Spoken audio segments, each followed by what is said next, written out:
Hello ladies and gentlemen, Reginald Scott here, and as you can see I'm wearing my dark shades today. Got the dark lenses in the glasses because it's a super sneaky ride today. I might not be the fastest rider in Brunei.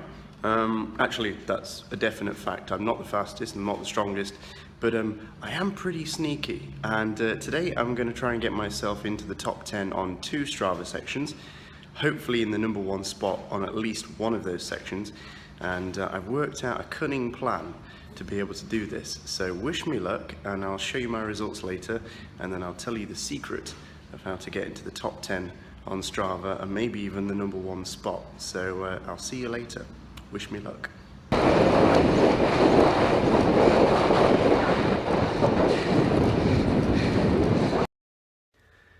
So, just got back from my ride, and I don't know how I did, but let's have a look at the data and see how well I did, and see if I broke into the top 10, and hopefully, I'm hoping, at least one number 1 spot on one of those 2 stages. So let's do that, and then I'll tell you my tips. Or how about I tell you my tips now, and then we see if I'm talking any sense, because if my tips are useless, then you're going to see that from the evidence. So okay, let's talk about the tips.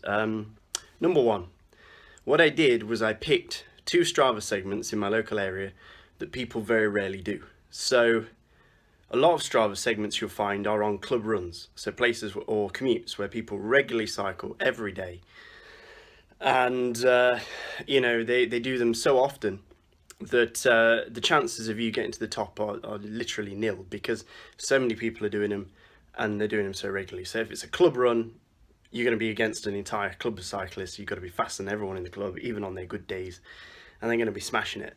If it's on a common commuter path, like say into London, you know, you're talking thousands, hundreds of thousands of cyclists a week, maybe even in the millions of cyclists in a year. So you're never going to get to the top unless you're some kind of cyborg Uber cyclist who can just like high octane EPO his way or her way all the way to the end.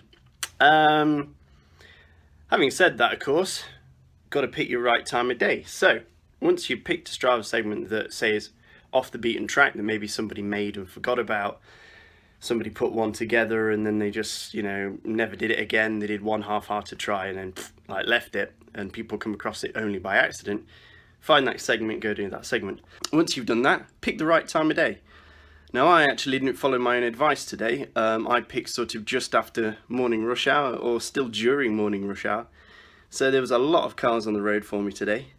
But what I would suggest is early morning. So like 3, 4, 5 o'clock in the morning, or as soon as there's light, just go out. Not at night, although night is quiet. There's a lot of drunks and dangerous drivers out at night. A lot of hazards, animals come out at night and things like that. So it's not a good time of a day to do it. I would say early morning. The air is still fresh, the sky is clear, you know, the weather's usually fairly good early in the morning, and it's not too hot. So perfect time of day to do it. Pick your time of day, low traffic, good weather. Obviously, fuel yourself well, be well rested, get a good night's sleep beforehand, and stay hydrated. Take an energy drink, make sure you take sips, pick your stage as well, and give it your best shot, and hopefully you will get up in there in a top 10. So there you go. It's kind of cheating, you know, finding something that someone doesn't do very often, but let's see the results. It makes you feel good about yourself. I think if you do well on one of these, even though it's not a popular one, it makes you feel a bit like king for a day. I'm sure someone's going to go and beat mine now, but there you go. Just gives me something to aim for again next time. And I suppose you could just go and make your own Strava segment. That would be a way to get in the top 10, nice and easy. So let's see how I did. Okay, let's see what we have here. As you can see, I'm in the top spot on this particular Strava section. 18 seconds, so just a few seconds less than the previous record holder on this one. And you can see that my tactics worked out on this one. So I'm very pleased with this one. I reckon I could have knocked another couple of seconds off my time. I was actually slowed down slightly by a car that pulled in front of me just as I entered the section of road for this sprint. Again, I believe if I left earlier in the morning, and did this sprint again, then I could knock a couple more seconds off it. But I'm happy with the time I've got, and there I am on the top position, so can't really complain. So on this one, didn't quite manage to make the number one position. This was a much longer ride, and it was an uphill sort of king of the mountain type section. And I think I could probably be sitting pretty in the number one spot had I done this at an earlier time in the morning. Unfortunately, I was stopped by a set of traffic lights halfway up the hill, and that really kind of messed up my time. I was doing a good 40 kilometers an hour, and I had to slow right down to 0 and then build my speed back up again. So that was a bit of a blow, and I also had to slow down for a car on a roundabout. And I think earlier in the morning I could circumvent the lights and I could possibly cut the roundabout a little bit cleaner if I didn't have to wait for cars.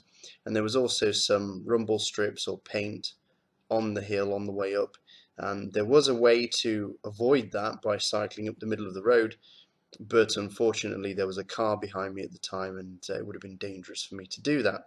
So as I said before, pick your time of day, and I think if I picked an earlier point in the morning, I would be at the number one position right now. So I'm going to do this one again, and I will let you know, of course, on my Facebook page if I manage to get to the number one spot. So as always, thank you for watching. Reginald Scott signing out.